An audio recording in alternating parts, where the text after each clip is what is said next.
जय जोहार और नमस्कार संगवारियों, स्वागत है आप सभी का छत्तीसगढ़िया न्यूज चैनल में। आइए जानते हैं प्रदेश के 10 महत्वपूर्ण काम की खबर जो आपके लिए जान लेना जरूरी है, जिसमें आज की पहली बड़ी खबर है। प्रदेश में संचालित उचित मूल्य की दुकानों में अगले महीने से ई कार्ड के जरिए राशन कार्डधारी परिवारों को राशन मिलेगा। प्रदेश के 12,623 दुकानों में ई कार्ड के लिए मशीन लगाई गई है और इस ई पास के जरिए अपने मनपसंद उचित मूल्य की दुकानों से राशन प्राप्त कर सकेंगे। इस संबंध में प्रदेश के खाद्य विभाग के द्वारा जिला कलेक्टरों को पत्र प्रेषित कर दिया गया है। गौरतलब है कि प्रदेश 1994 उचित मूल्य की दुकान संचालित है, जिसमें से प्रदेश के 12,392 दुकानों में ई पास उपकरण लगाए गए हैं। बीजापुर, सुकमा, दंतेवाड़ा और नारायणपुर के लोग फिलहाल टेबलेट के जरिए ही राशन प्राप्त कर सकेंगे, यानी इन 4 जिलों को छोड़कर प्रदेश के बाकी 24 जिलों में ई पास मशीनों के द्वारा दिया जाएगा।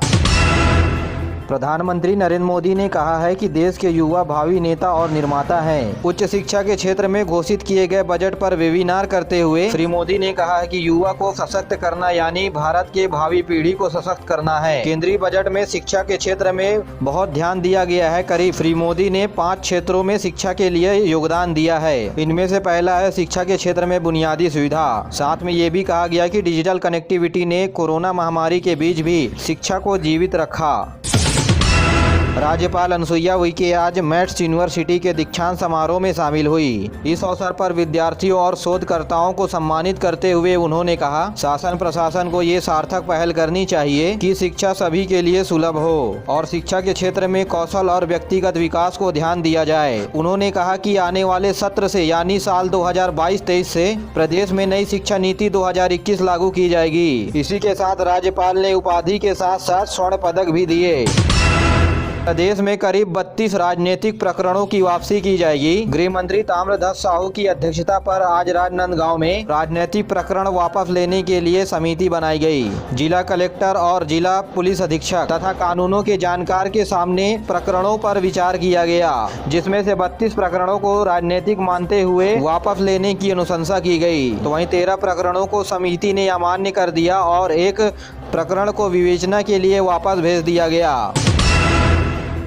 रायगढ़ में वकीलों और तहसीलदारों के बीच झड़प के बाद धर्मजयगढ़ के तहसीलदार को रायगढ़ में नियुक्त किया गया है, तो वहीं रायगढ़ के तहसीलदार को धर्मजयगढ़ में नियुक्त किया गया है। गौरतलब है कि बीते दिनों राजस्व विभाग के तहसीलदार और कर्मचारियों वकीलों के बीच झूमाझपटी हो गई थी, जिसके बाद दोनों पक्षों ने अपनी मांगों को लेकर के धरना प्रदर्शन किया और इसी बीच भाजपा के कार्यकर्ताओं ने अधिवक्ता संघ को अपना समर्थन दिया है और समर्थन के बाद भाजपा कार्यकर्ता बड़ी संख्या में धरना के लिए शामिल हुए। सुकमा में सीआरपीएफ के 74वीं बटालियन के द्वारा एक सिविक प्रोग्राम का आयोजन किया गया और कुशवाहा गांव के लोग बिजली नहीं होने पर यह बात 74वीं बटालियन के अधिकारियों से कही। इसके बाद सीआरपीएफ कमांडर डीएल गोढ़ा ने सोलर प्लेट गांव में लगवाया और सोलर पैनल के बाद गांव जगमगाया। केंद्र सरकार ने आज़ादी के 75 साल के लिए अमृत महोत्सव मना रही है। इसी कड़ी में देश भर के 75 स्थानों में विज्ञान महोत्सव मनाया जा रहा है और इसका नाम विज्ञान सर्वत्र पूज्यते रखा गया है। वहीं इस कार्यक्रम का नाम विज्ञान सर्वत्र पूज्यते रखा गया है। इसी कड़ी में पंडित रविशंकर शुक्ल यूनिवर्सिटी रायपुर में भी राज्यपाल अनुसुईया उइके के द्वारा इस कार्यक्रम का आगाज किया गया। 28 फरवरी तक चलने वाले इस कार्यक्रम में विज्ञान और तकनीकी जुड़ी हुई अलग अलग प्रदर्शनी प्रदर्शित विद्यार्थियों के द्वारा की जाएगी और इस प्रतियोगिता के माध्यम से विद्यार्थी के अलावा आम जन को भी महत्वपूर्ण और नई तकनीक के बारे में जानकारी मिलेगी। प्रदेश के स्वास्थ्य और परिवार कल्याण विभाग के द्वारा चिकित्सा अधिकारी, स्टाफ नर्स, स्वास्थ्य कार्यकर्ता, जूनियर सेक्रेटरियल और चतुर्थ श्रेणी के कुल 910 पदों पर संविदा भर्ती की जाएगी और इस भर्ती के तहत राष्ट्रीय चिकित्सा विभाग की ओर से 182 चिकित्सा अधिकारी की नियुक्ति होनी है। वहीं 16 जिले में स्टाफ नर्स और पुरुष स्वास्थ्य कार्यकर्ता और चतुर्थ श्रेणी के 428 पदों पर भी जिला स्तर में भर्ती होनी है।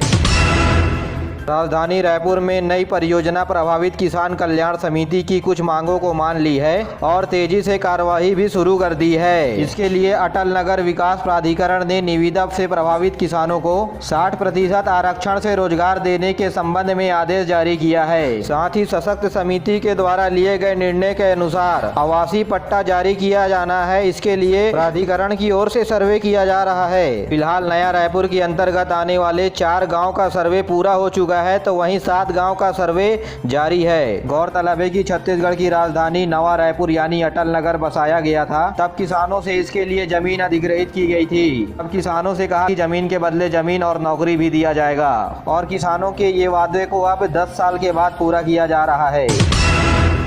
और अब पेश है मौसम का हाल। प्रदेश के उत्तरी इलाकों में गरज चमक के साथ छींटे पड़ने की संभावना है। वहीं न्यूनतम तापमान में 3 से 4 डिग्री सेल्सियस की वृद्धि हो सकती है। वहीं मौसम विभाग से मिली जानकारी के अनुसार पश्चिमी इलाके की ओर से आ रही गर्म हवाओं और वहीं बंगाल की खाड़ी से उठने वाली ठंडी हवाओं के चलते प्रदेश में बारिश होगी।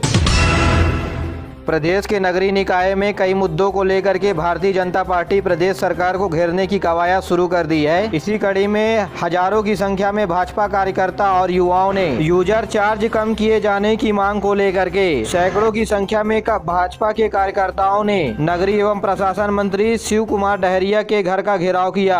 हालांकि इस यूजर चार्ज को तत्कालीन बीजेपी सरकार ने साल 2017 में लेकर के आई थी। ऐसे में बीजेपी के द्वारा लाया गया यूजर चार्ज का विरोध क्यों हो रहा है, ये सवालिया निशान है। सीएम भूपेश बघेल के बिलासपुर दौरे को लेकर के प्रशासन और राजनीतिक दल अपनी पूरी ताकत झोंक दी है। प्रशासन के साथ जनप्रतिनिधि दल भी स्थानों का दौरा कर रहे हैं। करीब 1 साल बाद सीएम भूपेश बघेल जी का बड़ा कार्यक्रम होने वाला है।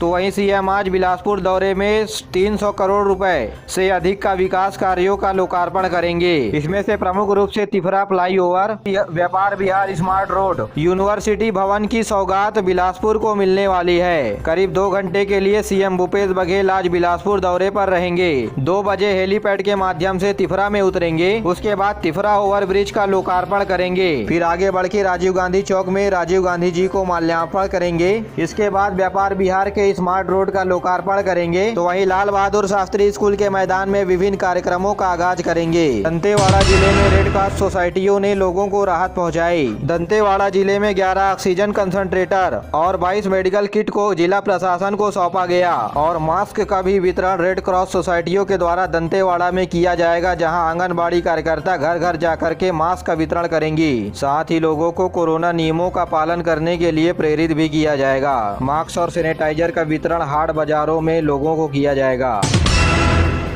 छत्तीसगढ़ में सहायक शिक्षक ट्रांसफर नीति से पीड़ित 27,000 शिक्षकों ने आंदोलन शुरू कर दिया है। बीते दिनों रायपुर के बूढ़ा तालाब धरना स्थल पर प्रदेश के अलग अलग जिलों से शिक्षक मौजूद हुए तथा पदाधिकारियों के साथ मिलकर सरकार की नीतियों के खिलाफ हल्ला बोला। शिक्षकों ने पद स्थापना दिवस से वरिष्ठता का लाभ देने की मांग रखी है। शिक्षकों के मुताबिक पति पत्नी की शादी होने के बाद ट्रांसफर का लाभ तथा विकलांगों को भी इसका लाभ दिया गया था, लेकिन ट्रांसफर की नीतियों के चलते ट्रांसफर के पहले की सेवा को शून्य कर दिया गया। इससे यह नुकसान हुआ है कि जो 10 से 15 साल शिक्षक जो सेवा दिए हुए हैं उनकी सीनियरिटी ही खत्म कर दी गई है। अब ट्रांसफर के समय से वरिष्ठता का पात्र माना जा रहा है, जिसके चलते कई साल बाद ज्वाइनिंग करने वाले भी प्रमोट हो रहे हैं।